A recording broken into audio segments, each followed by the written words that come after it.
அஸ்ஸலாமு அலைக்கும் வரஹ்மத்துல்லாஹி தஆலா வபரகாத்துஹு. புகழ் அனைத்தும் அல்லாஹ் ஒருவனுக்கே உரித்தாகட்டுமாக. ஸலவாத்தும் சலாமும் நபிகள் நாயகம் ஸல்லல்லாஹு அலைஹி வஸல்லம் அவர்கள் மீதும் நல்லவர்கள் நம்மவர்கள் அனைவர்கள் மீதும் உண்டாகட்டுமாக. அல்லாஹ்வின் மகத்தான கருணையின் காரணத்தினால் நரகவாசிகளை பற்றி அல்லாஹ் குர்ஆன் ஷரீஃபில் சொல்கிறான்.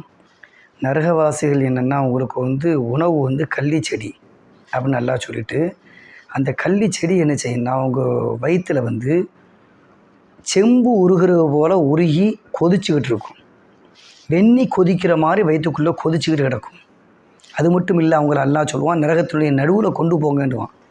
கொண்டு போன பின்னாடி அவங்க தலையில் சுடக்கூடிய கொதிக்கக்கூடிய தண்ணியை அவங்க தலையில் மீது ஊற்றுங்க அப்படின்னு அல்லாஹ் சொல்லுவான்.